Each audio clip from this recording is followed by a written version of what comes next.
آج اڈیالہ جیل میں مختلف کیسز کی سماعت تھی. ایک 9 مئی کے حوالے سے جو ٹرائل چل رہے ہیں وہ سماعت, اور دوسرے نمبر پر جو بشرا بی بی صاحبہ ہیں ان کی جو پریویس بیلز فائل کی گئی تھی وہ, اور تیسرا القادر ٹرسٹ کیس. اچھا, پہلی بات بتاؤں کہ 9 مئی کے اندر جو ٹرائل چل رہا ہے اس میں عمران خان صاحب سے تمام کی حاضری لگی اور اس کے بعد وہ فارغ, اس میں سماعت جو ہے ملتوی ہو گئی. دوسرے نمبر پر جو بشرا بی بی صاحبہ ہیں ان کی طرف سے جو پریویس بیلز فائل کی گئی تھیں اس میں اب کیونکہ وہ اس وقت کسٹڈی کے اندر ہیں تو لہٰذا وہ ہم پوسٹ اریسٹ بیلز کے اندر جا رہے ہیں. نمبر 3 جو میں نے آپ کو بتایا کہ القادر ٹرسٹ کیس کے اندر جو ہے آخری گواہ جو ہے اس کے اوپر کراس ایگزامینیشن ہوگا, اور یہ جو ٹرائل ہے وہ کنکلوڈ ہونے کی طرف جا رہا ہے. کراس ایگزامینیشن مکمل نہیں ہوا, اب مزید جو ہے اس آخری جو گواہ ہے ان کی طرف سے اس کے اوپر کراس ہوگا نیکسٹ ڈیٹ کے اوپر, اس کے بعد ہمارے گواہ اور پھر فائنل دلائل دیے جائیں گے. اچھا, پہلا کیس خان صاحب کے اوپر جو ٹرائل چل رہے ہیں میں ان کے حوالے سے بتانا چاہوں کہ 9 مئی کے اندر نہ خان صاحب کا, نہ بی بی صاحبہ کا, نہ کسی ورکر کا, نہ کسی پولیٹیکل لیڈرشپ کا, کسی کا کوئی سی سی ٹی وی فوٹیج اس لیے چرائی گئی تاکہ اصل حقائق سامنے نہ آ سکیں. اب آ گیا نیب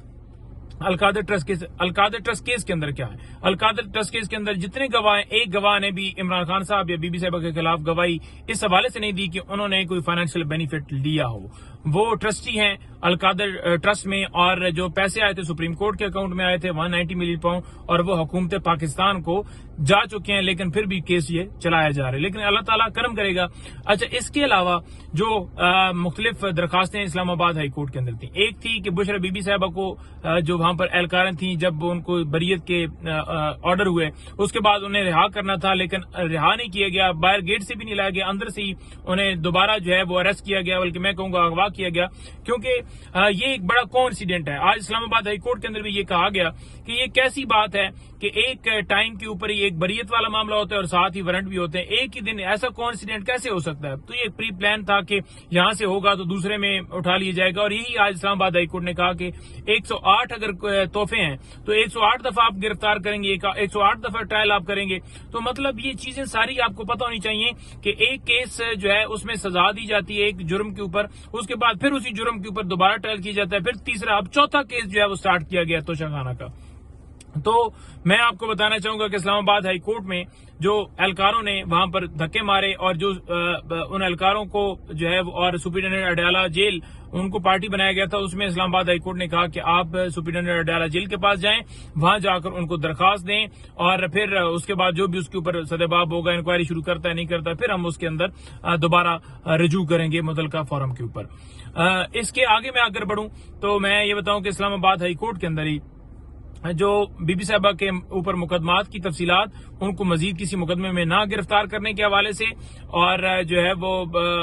ریکارڈ سارا لینے کے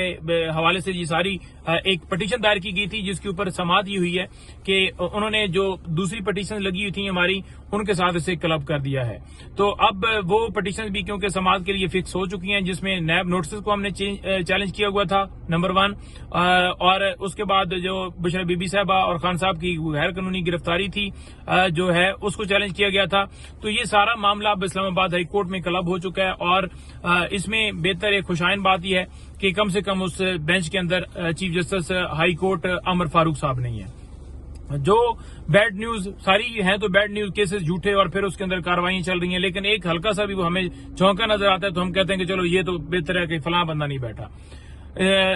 سپریم کورٹ کے اندر 3 ہمارے ایم این ایز جن کو ہرا دیا گیا ہے اور نون لیگ کے ایم این ایز کو جتوا دیا گیا ہے. میں نے خود اپلیکیشن دی تھی اپنے حلقے سے, لیکن میری درخواست قبول نہیں ہوئی. ہمارے خلاف جس نے بھی درخواست دی اس کی درخواست قبول بھی ہوتی ہے, بلکہ ریکاؤنٹنگ میں وہ ہرا دیے جاتے ہیں. پھر اب جو بھی پروسیس کرتے ہیں, نیچے سے سوگا مارتے ہیں یا کچھ بھی کرتے ہیں, وہ صرف اپنے ووٹ ڈالنے کے لیے اور ان کی تعداد بڑھانے کے لیے جو بھی سارا پروسیس کیا جاتا ہے وہ ساری دنیا کے سامنے فارم 45 لے کر کبھی بھی کسی جگہ پر بھی نہیں آتے. پہلے ڈاکہ الیکشن میں ڈالا گیا, پھر جو ہے مخصوص نشستیں چھینی گئی, پھر جناب جو ہے وہ سپریم کورٹ نے اب کہا کہ اب یہ جو میجورٹی ہے نا اس کو کیسے کور کیا جائے, یہ جو تعداد پوری نہیں ہو رہی تو تعداد پوری کر کے جو بھی پلان ہے ایکسٹینشن کا ہو یا کالے قانون لانے کا ہو. تو میں آپ کو سامنے یہ سارے حقائق رکھنا چاہتا تھا کہ جو یہ ساری صورتحال ہے. جی,